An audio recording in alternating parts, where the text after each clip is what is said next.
নমস্কাৰ। নিৰ্বাচন আহে, নিৰ্বাচন যায়।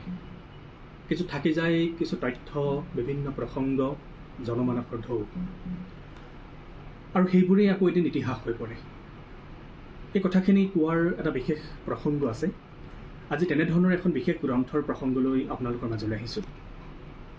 বিশিষ্ট লেখক, গৱেষক মুনীন্দ্ৰ দাসে অসমৰ নিৰ্বাচনী ৰাজনীতিৰ সন্দৰ্ভত এখন খুব গুৰুত্বপূৰ্ণ গ্ৰন্থ শেহতীয়াকৈ প্ৰণয়ন কৰিছে। আৰু এই গ্ৰন্থখনে এক বিশেষ শেহতীয়াকৈ গুৰুত্বও দাবী কৰিছে।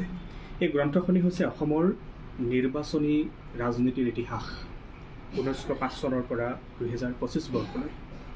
এই গ্ৰন্থখন শেহতীয়াকৈ প্ৰকাশ পাইছে, অৰ্থাৎ প্ৰথম প্ৰকাশ মাৰ্চ 2026 বৰ্ষ, আৰু প্ৰকাশ কৰিছে পূৰ্বায়ন প্ৰকাশনে। আৰু মুনীন্দ্ৰ দাসে কেৱল এইখন গ্ৰন্থ নহয়, ইতিপূৰ্বে আৰু কেইবাখনো গুৰুত্বপূৰ্ণ গ্ৰন্থ প্ৰণয়ন কৰি অসমৰ সুধী সমাজৰ দৃষ্টি আকৰ্ষণ কৰিবলৈ সক্ষম হৈছে। তেখেতৰ ইতিপূৰ্বে প্ৰকাশিত গ্ৰন্থসমূহৰ ভিতৰত বড়োলেণ্ড আন্দোলন, পটভূমি আৰু গতিধাৰা, পৃথক ৰাজ্যৰ দাবী আৰু জনগোষ্ঠীয় আন্দোলন, জনজাতিকৰণৰ দাবী আৰু জনগোষ্ঠীয় আন্দোলন, স্বায়ত্তশাসনৰ দাবী আৰু জনগোষ্ঠীয় আন্দোলন, বড়ো উত্তৰণৰ ইতিহাস, অসমৰ নৃগোষ্ঠীয় উত্তৰণৰ ইতিহাস আৰু অসমৰ মুছলমানৰ ৰাজনৈতিক ইতিহাস, ইতিপূৰ্বে প্ৰকাশিত তেখেতৰ এইকেইখন হ'ল গুৰুত্বপূৰ্ণ গ্ৰন্থ। আৰু শেহতীয়াকৈ এই যাত্ৰাটোত চামিল হৈছে অসমৰ নিৰ্বাচনী ৰাজনীতিৰ ইতিহাস এই গ্ৰন্থখন।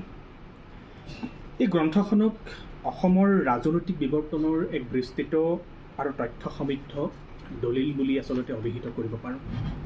এই গ্ৰন্থখন কেইবাটাও অধ্যায়ত বিভক্ত হৈছে আৰু খুব প্ৰণালীবদ্ধভাৱে লেখকে ঔপনিৱেশিক সময়ছোৱাৰ পৰা বৰ্তমানলৈকে সুশৃংখলিতভাৱে বিষয়বস্তু উপলব্ধি কৰিবলৈ আৰু চাবলৈ তথ্য সম্বলিতভাৱে তাক প্ৰকাশ কৰিবলৈ যত্ন কৰিছে।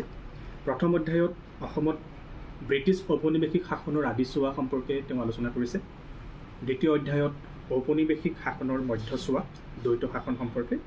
তৃতীয় অধ্যায়ত আলোচনা কৰিছে ব্ৰিটিছ শাসনৰ অন্তিম পৰ্ব প্ৰাদেশিক স্বায়ত্ত শাসন সম্পৰ্কে।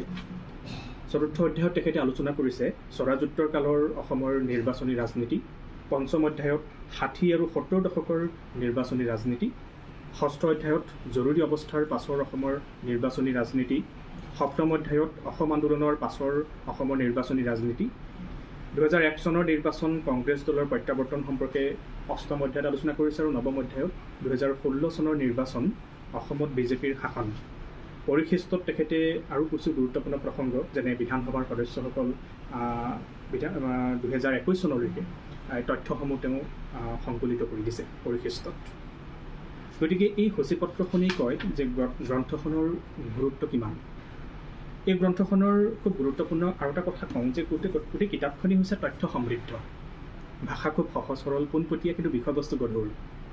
আৰু পাঠকে তথ্যৰ ঘনত্ব উপলব্ধি কৰিব, আৰু সেইবাবে পাঠকে খুব মনোযোগেৰে গ্ৰন্থখন পঢ়িব লাগিব। গতিকে এনে এখন গ্ৰন্থ প্ৰণালীবদ্ধ গৱেষণা আমাৰ বাবে আগবঢ়াই দিয়াৰ বাবে মুনীন্দ্ৰ দাসক ধন্যবাদ জনাইছোঁ। যিসকল শিক্ষাৰ্থী, গৱেষক বা আগ্ৰহীসকলে এই গ্ৰন্থখন পঢ়িব বিচাৰে, তেওঁলোকে কিন্তু ইয়াত অসমৰ নিৰ্বাচনী ৰাজনীতিৰ এক প্ৰণালীবদ্ধ ইতিহাস বিচাৰি পাব। আৰু বিভিন্ন গৱেষণাৰ কামতো এই গ্ৰন্থখন ভৱিষ্যতৰ বাবে পাথেয় হৈ ৰ'ব বুলি আশা কৰিছোঁ। গতিকে পুনৰবাৰ দাসদেৱক ধন্যবাদ জনাইছোঁ, আৰু আশা ৰাখিছোঁ এনেধৰণৰ গ্ৰন্থ তেখেতে আমাক উপহাৰ হিচাপে দি থাকিব।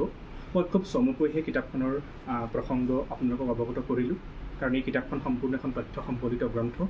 গ্ৰন্থখন আপোনালোকৰ হাতত থকা মানে অসমৰ নিৰ্বাচনী ৰাজনীতিৰ বিভিন্ন তথ্য আপোনালোকৰ হাতত থকা এক সাহস বাঢ়িব বিষয়বস্তু সম্পৰ্কত আপোনালোকে কিতাপখন লগত থাকিলে।